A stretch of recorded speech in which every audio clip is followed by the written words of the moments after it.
Broadcasting live from the Business RadioX studios in Atlanta, Georgia, it's time for High Velocity Radio. Lee Cantor here, another episode of High Velocity Radio, and this is going to be a good one. Today we have with us Tim Ricke with Ricke Media. Welcome, Tim. Hello. Well, Tim, before we get too far into things, tell us about Ricke Media. How are you serving folks? Well, my main thing is I've had a lot of businesses through the years. I'm one of 10 kids, and 8 of us are entrepreneurs. Dad was an entrepreneur, so it's kind of in the blood. So I work with small businesses. Also, I train speakers. I used to work for Tony Robbins as a speaker's coach. So I train speakers on presentations and also help them write books so they can feed the two together to have a nice presentation with a book to sell or to give away. So you find writing a book is good foundation for no matter what career you're in if you're an entrepreneur? Well, actually, yes. One of the things I explain to people is, if you go out and try and sell someone one-on-one, first of all, you're perceived as a salesman. On the other hand, if you're a speaker with your product and you have a book, you step up to the lectern, you've been introduced, you're perceived as an expert, and they're listening, and you have a whole bunch of people to talk to who already respect you. So which way do you want to go?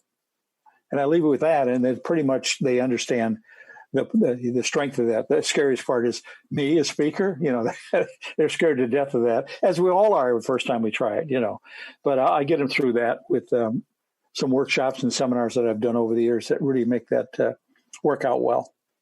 Now, regarding the writing their own book, how do you kind of go about that? Is there, because a lot of people in the back of their mind says, yeah, I'd love to be an author, but the writing part seems overwhelming. They don't know what to write about. And then they may not be great at articulating the thoughts in their brain. How does your process work?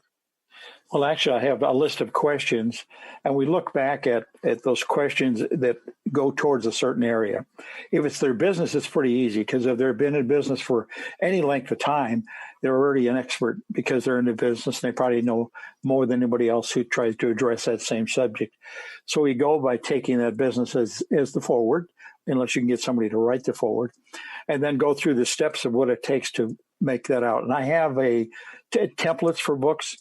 To do that, I have contacts for doing their cover, which is critical. And then also that they can format it as a PDF so they can give it away or sell it and it doesn't cost them anything as a PDF. They print it, of course, it would cost. I've done it. I do it both ways. But the idea is to take them through these systems. And I'm all about systems, just as I am with working with Michael Gerber. Everything is systems. When I ran my first business, it started with a business nobody was doing. So there was a lot to learn. And in that process, I learned to systemize everything so that I could be free to do some of the other things I wanted to do in my life. And that's what I do with the book. I do that with saying in the book. Now, I'm not asking them to write a novel. Most people are not coming to me to write a novel because just the word is intimidating. And I can actually take them through the steps where we can get it done and published in 30 days or less. I've done it many times. I have 23 books myself. I'm on a 24th right now because of the system I developed. And it works. And those interested want to do that, man, let's go have some fun. So then the book writing process isn't just wait for the muse to come and then I'm going to wax eloquently and then write this beautiful prose. You have a way to kind of get it out of my head pretty efficiently. Well, yeah, the thing is I don't call myself a ghostwriter. I call myself a coach writer, because a coach, if you think about it, compared to a consultant or a ghostwriter, is this. If you, years ago before Michael Gerber invented the word business coach, there was only consultant. A consultant comes in and fixes it. In the case of a ghostwriter, they actually write the book with after you a few questions. While a coach, he teaches you how to do it. In other words, if you go to a basketball game, you're on the team, the coach isn't going to shoot the basket. He's going to tell you how to shoot it. And that's the same thing with coach writing a book. They already have the knowledge. You just don't know how to pull it out. I do, with a bunch of questions and it's a very simple format, actually, in the long run, on how this is done. And when people go, oh my God, that wasn't so bad. Can I write another one? Because it is a very simplified system of doing it. I'm going to do some webinars on that within the next 60 to 90 days. So it'll be Zoom type thing to teach people as well. Now, when you're working with somebody that's an entrepreneur and maybe has neglected creating these systems and processes for their business, how do you start kind of getting them on the road to having kind of this owner's manual for their business? Well, the first thing is the people you're talking about is 90% of them are off track. They're really, they bought a job because they've never systemized it, so they can't get free of doing the actual technical work. They're still plumber. They're still the chef. All of those things are still there. They've got to remove themselves from just doing that, and that means systems. So when you write the systems, then you have somebody else you can bring in. Here's the system I built to do this job that I've been doing for years. Just follow the system. So you have a mix of verbal, but you have to journalize it in video, audio, or book form so they know where to go. How many times in our life have we taken a job and the bosses come up and they explain all this stuff to you, and it's, God, I hope I can remember that. I want to do my job right. So you're frustrated. You're under pressure. The stress is there. While the boss said, okay, you heard what I had to say, but here's the manual and the system you work with. Now it's a whole different ballgame. Now they can do it, and they do it much better because the system's in place. And this is what Michael Gerber has at Radical U is what we're developing now. He's just going to open it up on September 9th. And the first thing we address in there, and I do this with entrepreneurs, always have, so you want to have your own business? And they'll agree, yeah, I do. I says, okay, tell me about the passion for it, because if the passion isn't there, they're not going to succeed. It has to get to the point where the dream is so big, it carries them through the desire to do that. And I know because that's what I went through when I built mine. I was living on the floor of a studio apartment. My kids were 1,500 miles away. And I only had $13 to start. And I started that business and eventually did millions. But the passion and the drive were there to make it happen.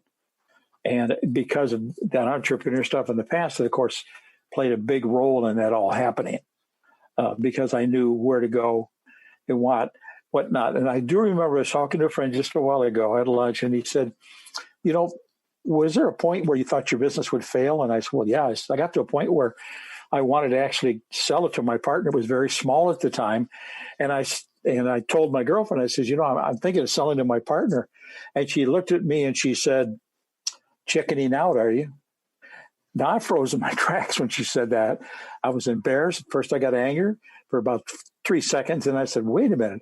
I wasn't fearing success or failure. I was fearing success, because with success, there's more responsibility. With failure, it's over with. That little term from her changed my life. And I went and built a multi-million-dollar business. Wow. Now, does this system strategy work for service businesses as well as kind of product businesses? Well, my business was a service business. I built the second team-made service in Florida. The other one was just outside of, Atlanta. You know where that is. That was the first time I saw it. Was an Entrepreneur magazine back in '78. I said, that's a good idea. And I kind of left it alone until I was into that situation. But you see, it doesn't make any difference what the product or service is. It's the systems that do it and that make it work. Leadership, customer service, accountability, quality, accounting, presentation, all of those things play in. And when you think about those things, every business needs those to grow. So it isn't about the product or the service. That you already know when you start. Otherwise, you wouldn't have even started in the first place. So it is the whole idea of building a business systems is to systemize absolutely everything you do. Like when I got to the point where I needed someone to replace me at the desk as a secretary, I actually didn't develop the system to the complete degree. I went out and bought an 8-cassette course. And then we took and inserted in between that course, which also was a notebook, the things that fit into my particular situation. The system was done. I never had trouble with a manager after that because they knew exactly what to do. So it's all about systems that produce the product or the service. And if you're in the product business, you are in the service business. You are in both because you got to back it up. Got to deliver on the promise. Now, is creating the systems a thing that an owner or an entrepreneur can do on their own, or are they too close to it that they need kind of fresh eyes to look at it and to kind of fill in blanks that maybe they just take for granted? Well, Lee, it's a two-way street. In my case, I instinctively knew to build systems. For years, I was with Sears, which was, when I was with them, a very big company. I actually left them in 75. I saw it coming then. So Sears had really put systems into me. Plus, I was a company clerk in a Ranger outfit. So company clerk, you're in the military, everything's acronyms and systems. So this was kind of getting built in. I didn't know it, but most do not have those things. So they have to develop them or get a coach. And I always say there's 4 people you need in your business. You need a coach, you need an accountant, you need an attorney, and you need a financial planner. Get all 4 of those right from the get-go, so you use them as you need them. And the one thing I always make clear to people, you don't hire these people full-time. They're all part-time when you need them. But if you have those in place, and that coach is going to guide you through the steps of putting those things into place, and you do that. I had a client last week. She wasn't making any money. In looking at her business for just 1 hour on the phone, I found her $20,000, just like that. She says, "Oh my God, I never noticed that." That's why you have a coach, because the experience factor I have, because I'm not a coach who just went to a school to learn how to coach. I'm a guy that did it, and that makes the difference. The experience factor is huge in here. And I've been in manufacturing, service, and retail, all 3. So I can address any of those with a little more ease than most, because usually a coach has been in one or the other. If any, I may just have a course. Now, for the folks out there who have never had a coach before, what can they expect, like in the first meeting, or maybe early on in the relationship? Well, the first meeting is just kind of an open discussion to find out where they're coming, to find out about their dream. I have a little question sheet I sent out to them. I want them to fill it in, send it back to me for the call. That gives me some guide into which direction they're going, and if it's even a feasible thing. Because if it's not feasible at that time, I'll tell them. I had a gal last week. She wanted to start a business. She's totally broke. They have no money. She's thinking about going back to work to catch up on the credit cards. My suggestion was, go back to work and let's build that business slowly so we can do it and you can afford me. Because the one thing I make very clear, the most precious thing we have as human beings is time. And if you're asking me for my time free, is that fair? Usually that's a wake-up call. And after a while, the clients, a lot of them do get back to me after a while when things get better. And we start slowly but surely and just address the main issues. Right now, what I'm doing for most of my clients is addressing their scripting. When a call comes in, as an example, on a service business, how do you handle it? What do you say on the phone? Is there a script? I can't think of any that have one. So we develop a script, because if you get the script right and you're doing the math on it, you find out where the objections are before you get to the objections. You've answered them beforehand. So that increases your close ratio, which increases your income. So I went from, with my company is called Tidy Made at the time, I went from a 40 to an 80% close ratio, because I tracked every single call and everything I said, and I kept changing the words in that script till I got it to the point where everything was yes, yes, yes, yes. And then it was, usually if you do it that well, they'll say, when can I start? You don't even have to close. So it's scripted is first. And also to look at where you're spending your money on marketing now, what percentage of close do you have on each? They don't know. They never know. So that's another thing we look at. And before we know it, they can afford me from just the savings they had, and yet they're getting increased traffic in the places they need it with the right scripting. Everything turns around. Now, in your career, what do you find more rewarding? Is it you coming up with another $1 million idea, or your clients? No, it's my clients. It's definitely, I've coached a lot of speakers as well. And the fun is seeing them succeed. It absolutely, no payment can exceed that. It isn't. I trained 2 people in Toastmasters who reached the world championship. And when they were at that final speech contest, which is 8 people out of 30,000 made it there, and they call me and say, "Hey, coach, I won." I'm doing that dance in the living room just like they are on that stage. So there's no better reward. There just isn't, Now, do you enjoy coaching speakers or entrepreneurs or authors? Well, all 3, actually, because all 3 can become entrepreneurs. Now, is that what happens, that one kind of bleeds into the other? Yeah, actually, when I do the one on how to, I call it, what do I call it? Quick start speaking or fast start speaking. I go through a day seminar with them and teach them how to get comfortable, how to get rid of the fear, and then have them do presentations during the day with the team in there to help give a little bit of mastermind feedback on it.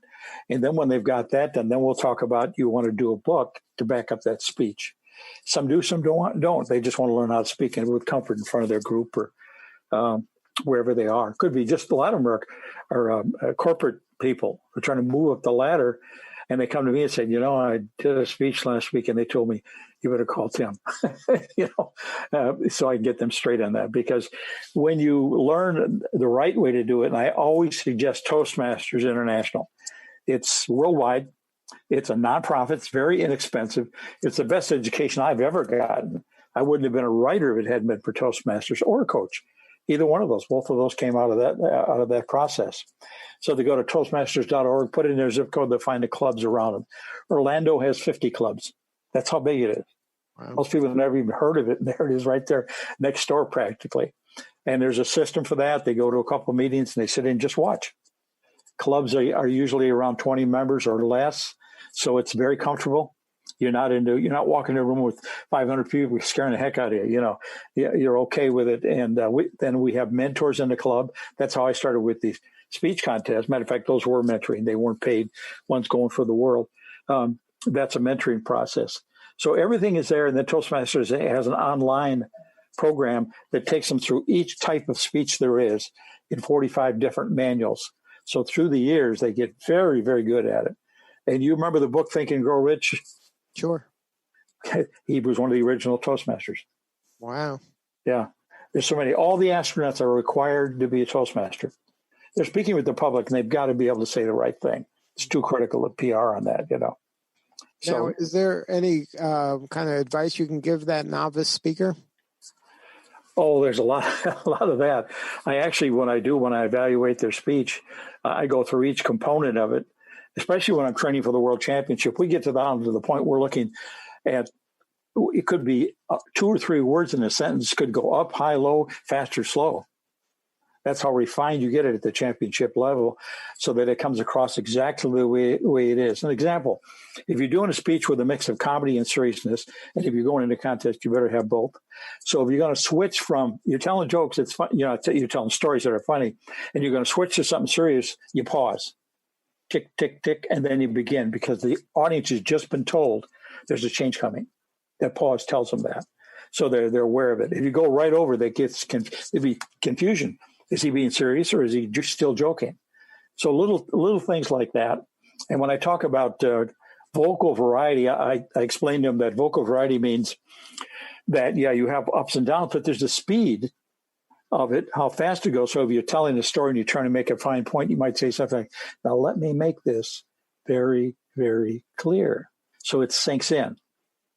And then if it's comedy, usually move it faster. As I do a speech on Nothing Could Go Wrong as an Elvis impersonator, which I did for 23 years for charities. Something went wrong every time. And in retrospect, it's really funny. But when it happens, it is not. It's kind of embarrassing. Oh, yeah. I mean, when your sideburn rolls up and your belt falls off and your guitar string breaks, those are all funny things. But you have to put those out in vignettes. So I went to a school called the Bill Gove School. It's up in Atlanta, matter of fact, the Bill Gove Speaker School, which originally was started by Mark Twain, and then we use his system through that training. So I suggest people want to go to the next level up, attend the Bill Gove School there in Atlanta. Now, you mentioned you have a book upcoming. Is there a way to give us a sneak peek on what it's about? I've got the book. It's take 10 years.